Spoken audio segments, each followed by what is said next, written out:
Good morning, everyone, and happy Tuesday. My name is Nick Marro with Occupy Fantasy. You could find me on Twitter at Nick Marro DFS. As always, I'm here to help you break down tonight's MLB DFS main slates on both DraftKings and FanDuel. If you haven't already, please like the video. Also, subscribe to the channel. That helps us get more free content like this out to you on a regular basis. Also, if you're not a member of Occupy Fantasy, check the links in the description below. As a member, you get access to the models you'll see me using throughout the video. You also get access to a single lineup builder, a multi-lineup builder, and a private Discord server full of DFS pros to help you improve your game. And for the next week or so, we still have the MLB Daily Plug article, which I believe ends at the end of the month. But for now, that article will feature our favorite arms, stacks, and top bats for each main slate. Without further ado, let's get into it. So I am actually down Cape Cod this week, so my internet probably isn't as great. I only have one monitor to work off of, so I'm going to be looking off the screen onto an iPad where I took some notes. I'm going to hopefully keep this condensed to about 30 minutes. I already did go through all these games, and I do have notes on most of the matchups, so there's a chance it actually goes a little bit faster than usual. But yeah, any tech hang-ups, going to blame them on that. I will have my notepad file up where I'll probably list some of my favorite pitchers and stacks so we can recap at the end of the video. But yeah, without further ado, let's get into it. We have 12 games to get through. Massive main slate tonight. I have Fernando Tatis pulled up right now. Probably one of the best bats on the entire slate. Not exactly a hot take. He's very expensive on both sides, but against Rich Hill, I really do like his upside here. Going to be expensive, but in the model, he is one of our top bats. And really, I mean, just looking at what he's been doing recently, a couple games without hits, but against the lefty here, I do think we see him bounce back. Very likely to hit a home run in this spot. So Tatis, one of my favorite bats. I just wanted to highlight one player like we usually do at the start of these videos. But now let's go through the game by game. First game on the slate, we have Colorado and Austin Gomber at Washington taking on Trevor Williams. So two pretty bad arms in this matchup. Obviously, we don't see either of these pitchers towards the top of the model. Gomber allowing a 233 ISO, 375 WOBA to opposing hitters this season.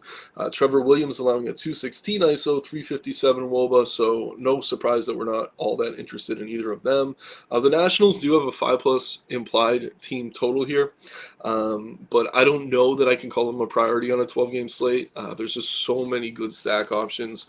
So I'll jot down the Nationals as like high risk only. But yeah, I do like the Rockies. They do have a 170 ISO in this matchup. Williams, like I said, allowing a ton of power to both righties and lefties. So we can look to the Rockies here. But yeah, they're kind of high risk only as well. Obviously, on a 12-game slate, two mediocre offenses, it's going to be tough for them to really climb up the board. If we jump over to the stack model here, we really see that Colorado's floating right around the top 10. Washington, I believe, even further down the board. Yep. But they are top 10 in both ISO and team totals, so there is some merit to stacking these teams. At the same time, not going to call them top priorities, but I have zero interest in either pitcher. Moving into the next game, we have the Subway Series here between Justin Verlander and the New York Mets taking on Domingo Germán and the New York Yankees in Yankee Stadium. Looks like there are some weather concerns there, so keep an eye on that. Assuming this game goes without delay, though.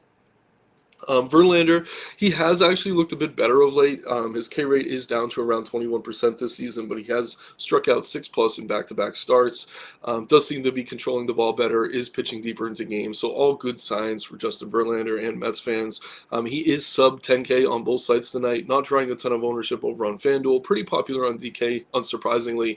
I do like him on both sides, though. This Yankees offense has obviously been struggling. They did just have a nice series against the Kansas City Royals, but the Royals are probably the worst team in the AL outside of the A's, maybe. But yeah, I do like Verlander here. Nice upside, plus matchup. But certainly boom or bust. There is some risk here whenever you're taking on any team in Yankee Stadium, which kind of segues into our next option here. We have Domingo Germán on the mound. He's allowing a 194 ISO to opposing hitters, though. So he's affordable here, but also risky. I would rather get to Mets bats than I would Germán. So I think we are actually going to get to some Mets. Yep, they rank 8th in OF Index, 7th in Team ISO. So yeah, I'll go ahead and jot them down as another stack we can consider. Usually I don't have this notepad file on the screen, but again, I only have one monitor today, so you're going to have to just watch me type. No big deal, though. Mets do have solid upside here. But they are somewhat boomer bust because we have seen some nice games out of Herman, and the Mets have been known to go cold from time to time. So while I do like them a lot more than I would Herman here, the one piece from this game I'm very interested in is actually Justin Verlander.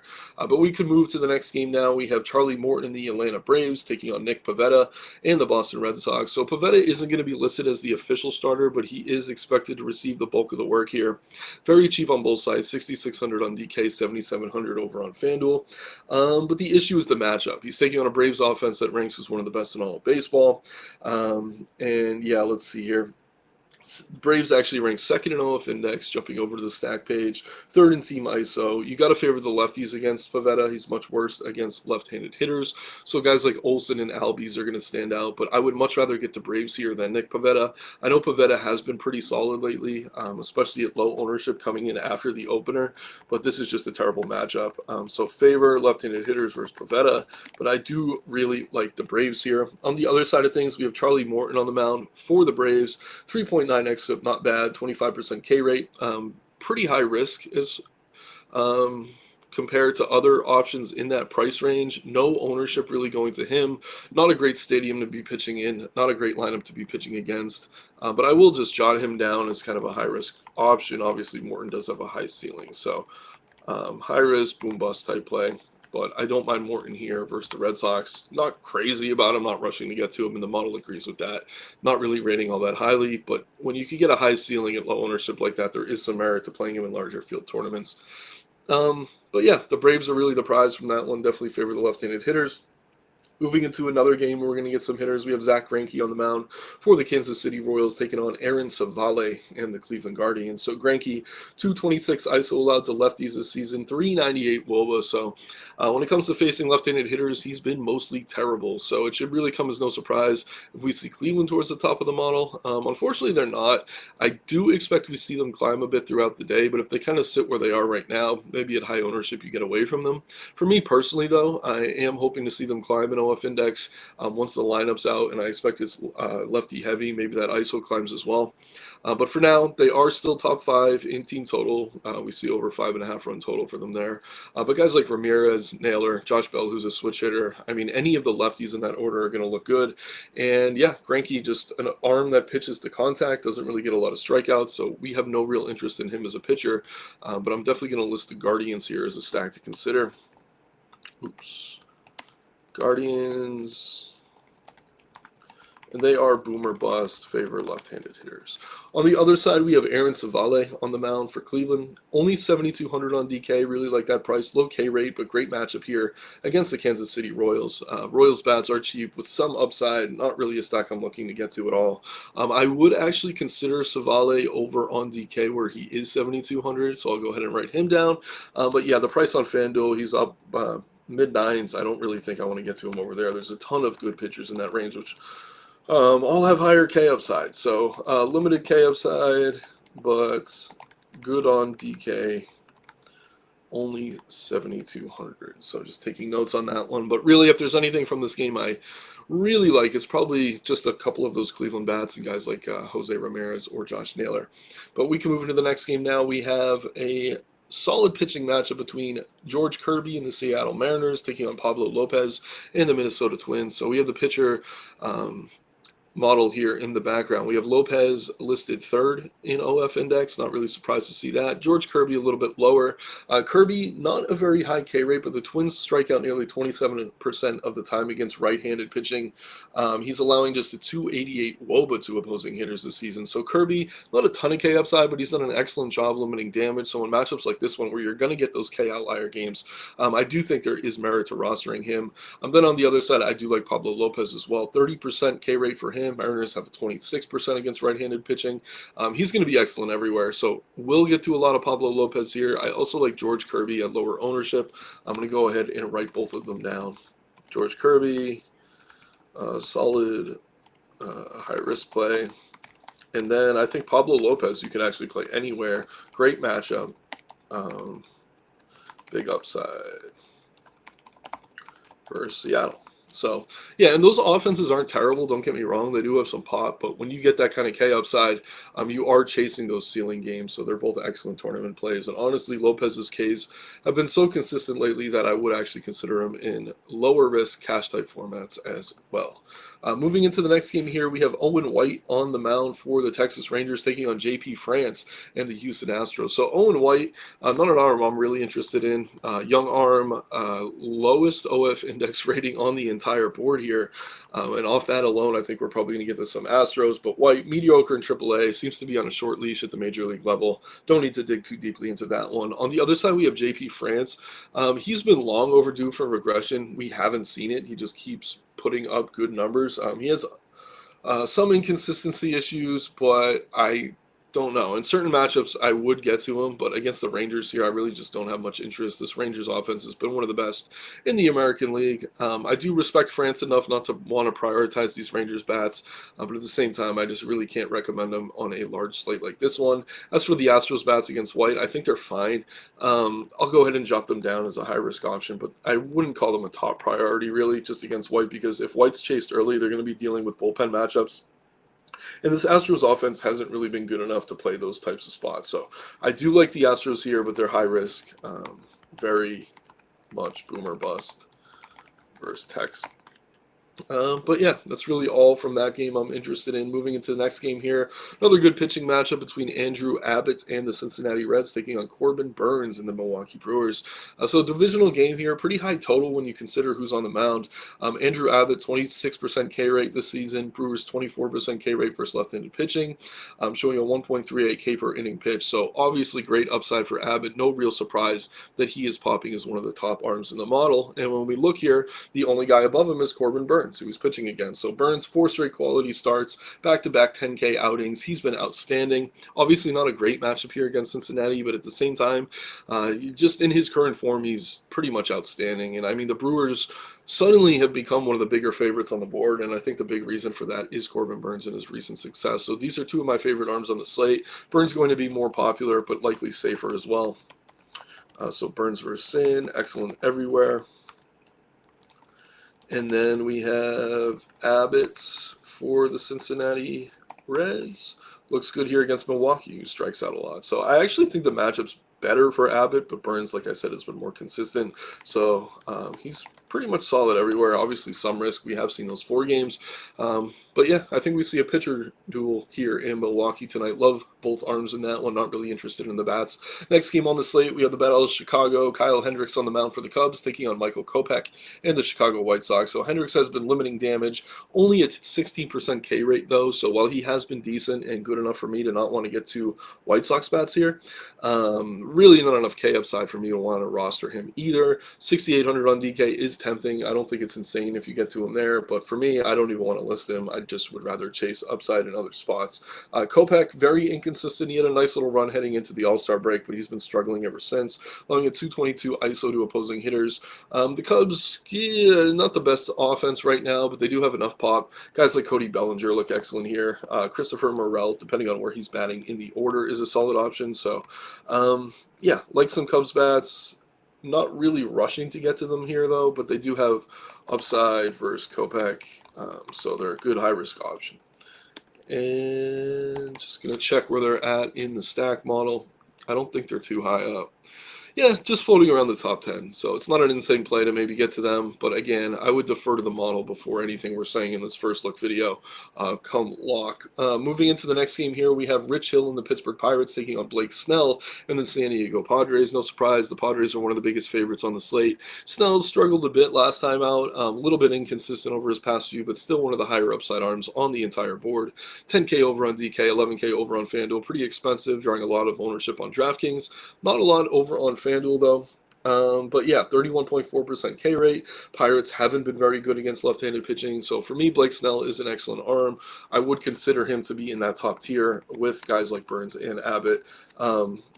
So yeah, nice upside versus Pitt.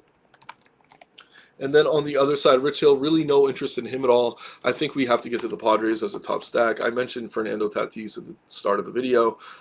Excellent upside versus Hill, and the Padres really have solid upside against any mediocre left-handed pitcher, and this is no exception at all. So I am not surprised to see them ranking 4th in an OF index, 8th in ISO, 1st in WOBA, 3rd in team total. Total pushing 6 runs there, so really, really nice spot for Padres bats. One of my favorite stacks on the board. Like Snell, like the Padres, no interest in anything on the Pirates side. Transitioning into the next game here, we have Steven Matz and the St. Louis Cardinals taking on Zach Gallen in the Arizona Diamondbacks. So Matt's 22% K rate isn't bad, but this is a terrible matchup. Arizona's been hitting the ball well. Not well enough for me to want to rush to them here against Mats, but I would rather play them than I would him. On the other side, we have Zach Gallen, his 26% K rate, reasonably priced, but in good form. Cardinals, a little bit dangerous, but much more dangerous against left-handed pitching. So if there's anything from this game I like, it is probably Zach Gallen. I'm going to go ahead and write him down. Not a great matchup here against a pretty patient Cardinals team, but he is a solid high-risk play for St. Louis. So, again, not too much love for Arizona bats. I don't think it's a crazy play. I guess I'll jot them down against Steve Matz, who has been pretty inconsistent, but high risk, and you have to favor the right-handed hitters there against the mediocre lefty. No surprise. Moving into the late games, we have Ken Waldichuk on the mound for the Oakland Athletics, taking on Alex Cobb and the San Francisco Giants. Waldichuk, pretty terrible arm, likely on a short leash, though, has been a bit better lately, so I can't call him the worst in the league anymore, but he's certainly below average. Really no interest in him at all. Giants bats, not profiling all that great. Maybe once the lineup's out and it's righty heavy, we see them climb up the board. For now, I'm not going to get to a ton of Giants, but against Waldichuk, they certainly have upside. On the other side of things, we have Alex Cobb. Not a ton of great value at pitcher on this slate. He's 7,600 on DK, 8,900 over on FanDuel. It has been a little bit obnoxious playing pitchers against this A's offense. They have been pesky lately, but on paper, they're still one of the worst in baseball. So I do like them. I don't like them. I like Alex Cobb here. He's holding opponents to just 123 ISO, so even if he allows a couple hits, it's likely the ball stays in the park. So I'll go ahead and jot down Cobb. I guess I'll jot down the Giants as well, but both are really high-risk only plays. High risk, but he's value, and then Giants, boom bust, versus Waldichuk. All right, just one more game here, then we'll recap everything.